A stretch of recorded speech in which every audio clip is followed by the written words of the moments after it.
जिनके घर में राम कथा, घर की मैं बात बोल रहा हूँ, तो गाँव का तो चलो ठीक है, परंतु आपके घर में या किसी के भी घर में राम की कथा होता है, उसे घर समझना नहीं चाहिए, क्योंकि यहाँ गोस्वामी जी लिखे हैं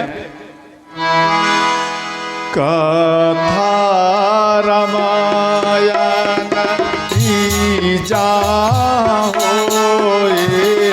कथा रामायण की जाओ सो गृह घर मति जाने न को सो गृह घर मति जाने न कोई सो घर तीरथ उपसम भासे सो घर तीर्थ रूप संभाव से गए सब बात ता गए सब बात से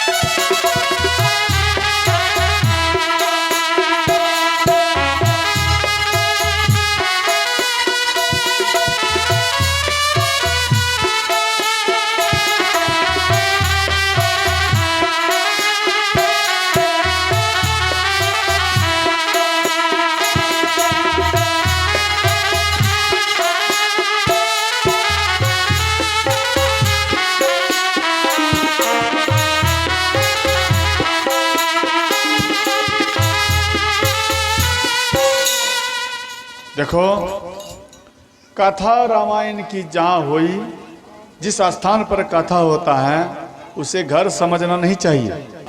जिस घर में राम कथा होता है, शिव कथा होता है, गुरु कथा होता है या सत्यनारायण भगवान की भी कथा होता है, वह घर को घर नहीं समझना चाहिए।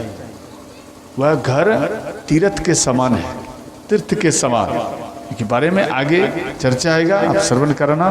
वो तीर्थ के समान होता है, इसलिए वहाँ की जिन स्थान पर आपने कथा किया, कलश बिठाया, उन स्थान का जो मिट्टी है अपने मस्तक में लगाओ।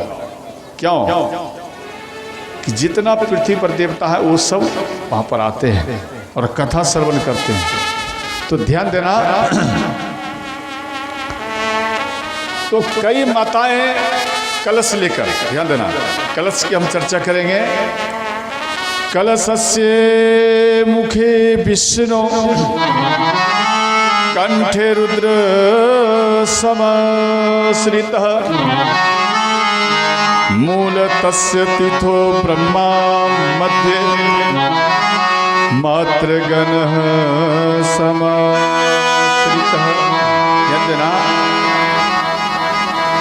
आप कोई भी मानो पूजन करते हो तो सर्वप्रथम कलश बैठाते हो या नहीं? हाँ या ना बोलो मेरी मैया, बैठाते हो ना? देखो, कलश बैठाने का क्या उद्देश्य है?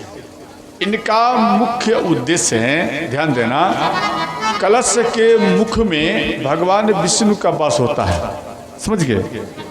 कंठ में भगवान शिव का, अर्थात उन कलश में जो है सारा देवता ही वास करते हैं। और देखो, कलश के नीचे मिट्टी रखा जाता है, फिर आम का पल्लव दिया जाता है, फिर जल दिया जाता है, इनके बाद नारियल दिया जाता है ना?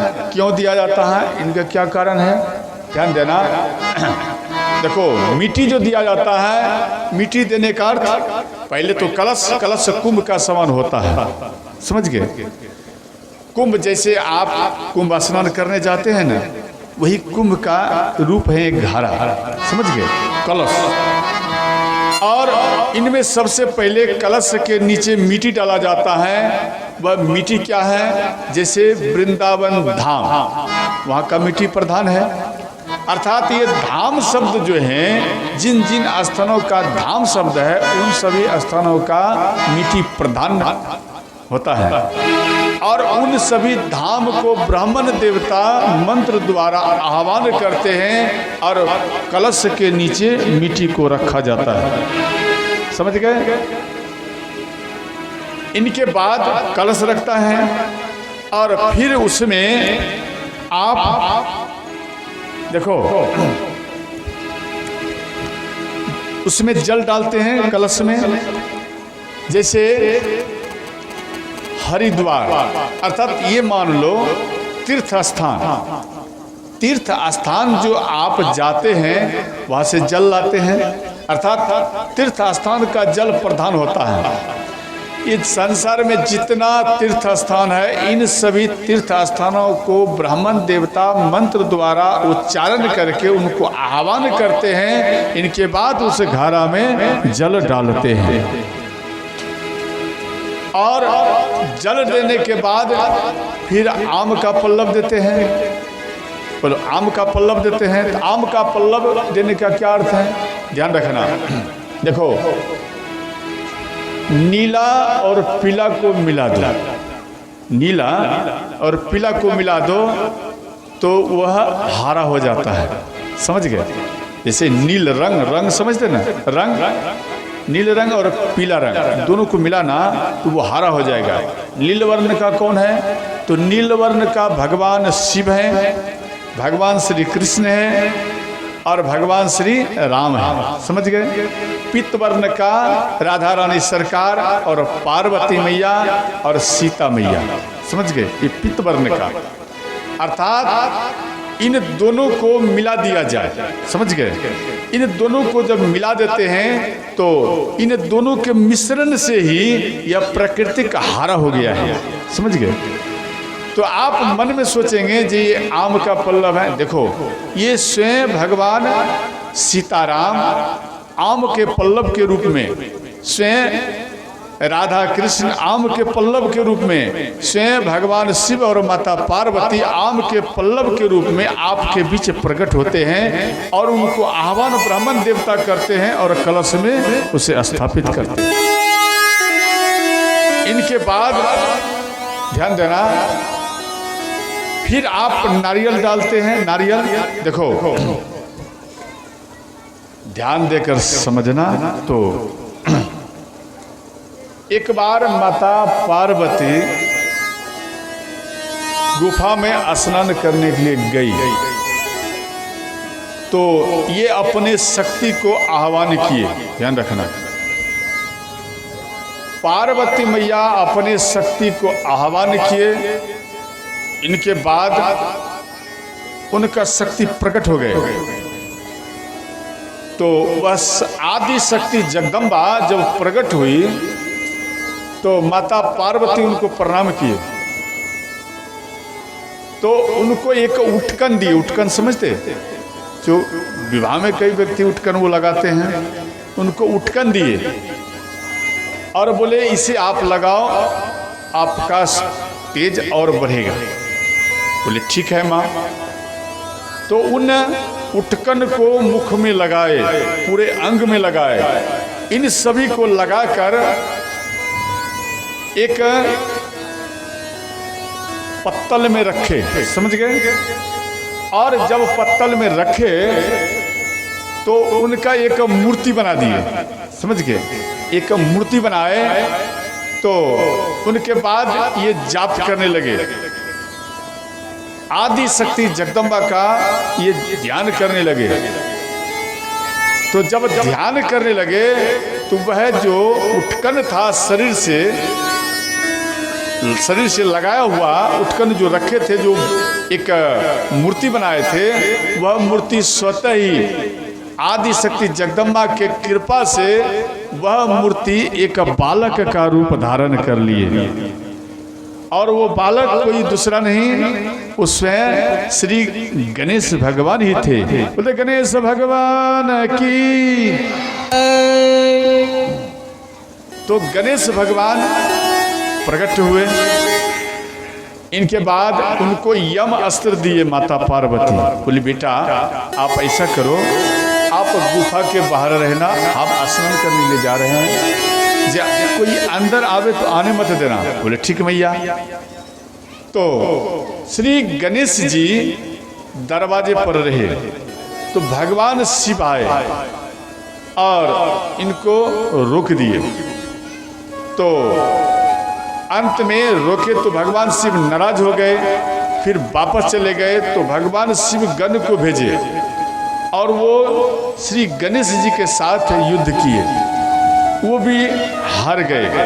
अंत में ब्रह्मा विष्णु, ध्यान देना, ब्रह्मा विष्णु इनको भी भेजे, ये भी युद्ध किए परंतु ये हार गए। इनके बाद स्वयं भगवान शिव आए और भगवान शिव श्री गणेश जी से युद्ध किए।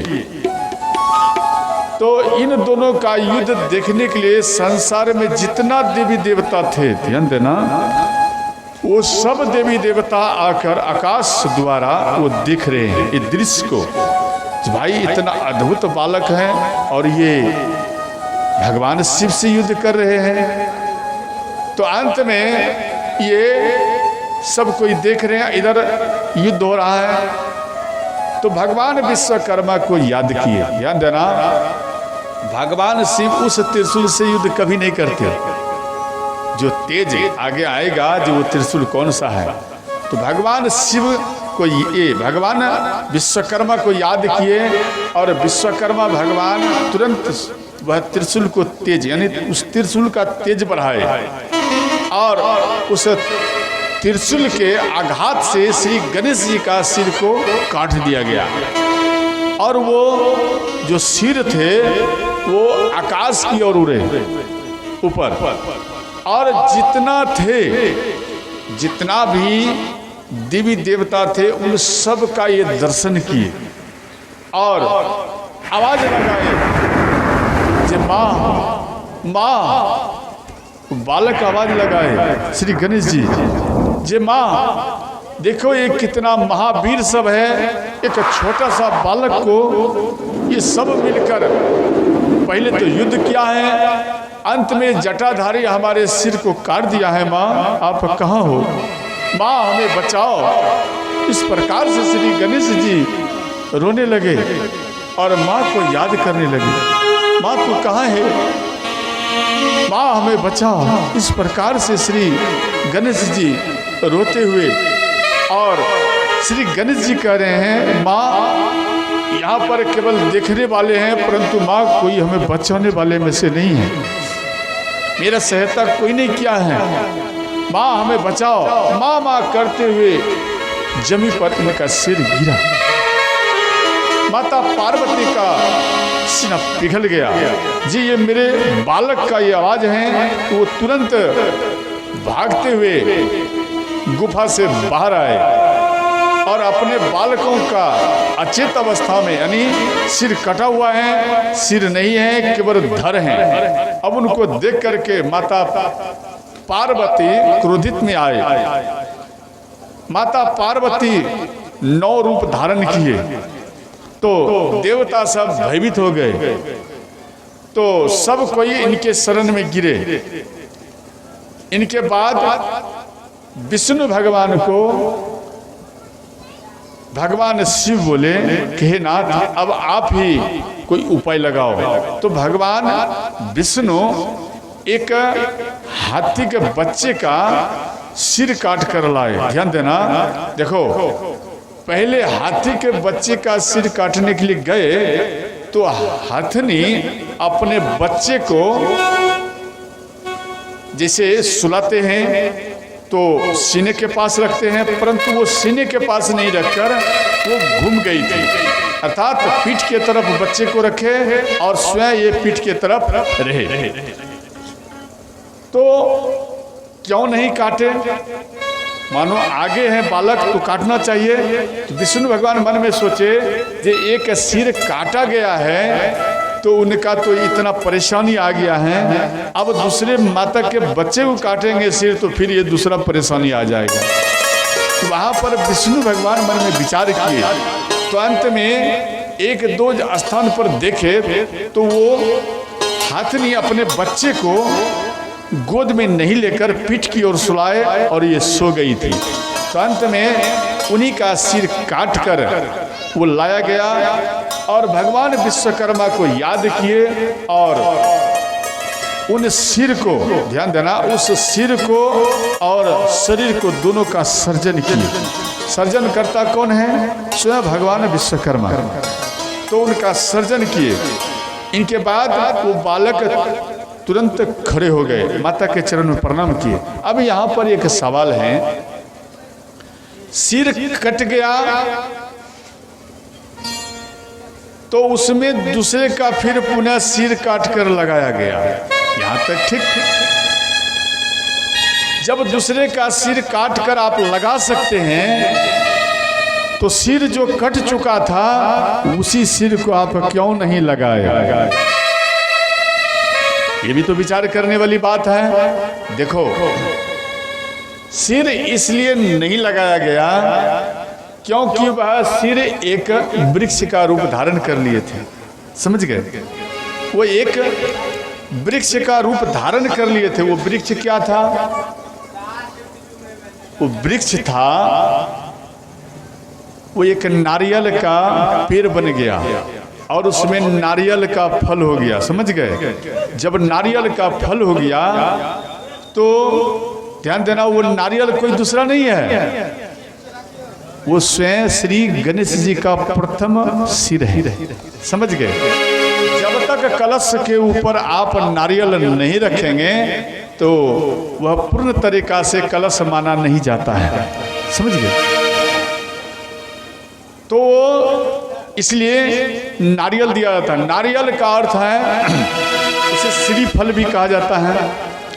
अब आप मन में एक और सोच रखेंगे कि भाई श्री गणेश जी हैं, हम काली माता का पूजन करते हैं तो काला नारियल चाहिए, मन में सोचेंगे ना, काला चाहिए। या दुर्गा मैया का हम ये पूजन करेंगे तो कलश जो बैठाएंगे तो उसमें व्हाइट चाहिए, ऐसा तो सोचेंगे ना। या शनिदेव भगवान का हम पूजन करेंगे तो काला नारियल चाहिए, परंतु ऐसा नहीं करते। क्यों नहीं करते? इसका क्या कारण है? देखो, जब वो सिर घुमा तो अपने नयनों से सबका दर्शन किए, समझ गए? जितना भी संसार का देवी देवता था वो सब आकर देख रहे थे। उन सब का श्री गणेश जी अपने दोनों नयनों से उनका दर्शन किए और जैसे मानो सर्प, बूढ़े बुजुर्ग कहते हैं किसी भी सर्प को मानो अनायास बद्ध हो गया है तो उनके नयन को देखो, उनका नयन अगर साबुत है तो खतरा है, इसलिए उस नयन को ही नष्ट कर दो। करते हैं या नहीं? बोलो हाँ या नहीं? करते हो ना? क्यों करते हो? क्या कारण है? कि मारने वाले का उनके नयन में चित्र बन जाता है, समझ गए? इसलिए डर से उनके नयन को ही नष्ट कर देते हैं। परंतु श्री गणेश जी जो सबका दर्शन किए, इसलिए उसके अंदर में ये क्षमता आ गया, यानी कि उन सब का चित्रपट इनके नयन में बैठ गए, समझ गए? उनका चित्रपट, हर देवी देवताओं का वो चित्रपट नयन में बैठ गए, इसलिए सबका रूप धारण करने का उनके अंदर में क्षमता जाग गया। इसीलिए प्रत्येक भगवान के मानो आप कलश बैठाते हैं, स्वतः ही वही नारियल कलश में रखा जाता है। तो ध्यान देना। और उसमें ऋग्वेद, यजुर्वेद